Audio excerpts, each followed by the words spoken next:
Teksa shënohen 2 muaj nga protesta e qytetarëve kundër qeverisë, kryeministri Edi Rama ka zgjedhur tu hakarrejt mediave, opozitës dhe kritikëve të tij përmes një postimi në rrjetet sociale, duke publikuar një raport të Autoritetit të Mediave Audiovizive, AMA, sipas të cilit gjatë muajit qershor opozita ka pasur 63.95% të kohës së transmetimit në edicionet kryesore të lajmeve, ndërsa Partia Socialiste vetëm 36.05%. Rama pretendoi se këto shifra rrëzojnë akuzat se Shqipëria është një regjim, por postimi i kreut të qeverisë nuk u ndalte publikimi i statistikave. Ai sulmoi me gjuhë fyese mediat dhe kundërshtarët e tij, duke i quajtur sorra dhe korba politike e mediatike, dështak zemërak, dhe duke folur për mjerim intelektual të atyre që sipas tij e cilësojnë Shqipërinë si regjim. Këto dy pasqyra të cilat vijojnë të tregojnë me fakte kokforta të bazuara në matje, jo në perceptime, se Shqipëria nuk ka asnjë lidhje me autokracitë e me kinse regjimet, ku sorrat dhe korbat politike e mediatike e fusin për ditë për natë në krakrat e tyre. Vendosat i postojnë vetëm si pasqyra të mjerimit intelektual të dështak zemërakve, të cilët i kërkojnë papushim kudo, e sidomos te unë arsyet, pse regjimi nuk përmbyset, përveç se aty ku arsyeja është te mjerimi i tyre që sheh regjim,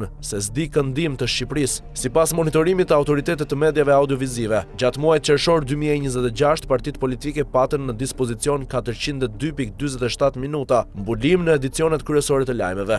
Nga kjo hapësirë mediatike PS mori 36.05% të kohës së transmetimit, ndërsa opozita në tërësi 63.95%, shkruan Rama, por në fakt raporti i AMA nuk mund të jetë shumë i besueshëm sepse është organ shtetëror. Nga ana tjetër të gjithë dinë se media si Top Channel, Klan e të tjerë janë pjesë e tarafit të qeverisë dhe nuk ka se si të japin më shumë hapësirë opozitës. Të dyja këto televizione i hapin dhe i mbyllin lajmet me Ramën, sa i takon punës së autokratit. Këtë gjë Rama nuk e fshet dot, është mandati i 4 në pushtet dhe është në të njëjtën rrugë me Vučićin, Erdoganin apo Putinin, po ashtu nuk e themi ne që kemi një kryeministër autokrat. Janë pafund media të huaja që e cilësojnë të tillë, dhe autokracizmi nuk matet te hapësira mediatike, por te sjellja e qeverisë. Britania ka ndërruar çdo vit kryeministra, ndërsa në Tiranë populli ka 2 muaj që proteston. Skandalet janë të pafundme, korrupsioni po i merr frymën kësaj qeverie dhe kryeministri nuk e lëshon karrigen. Ky është autokracizëm.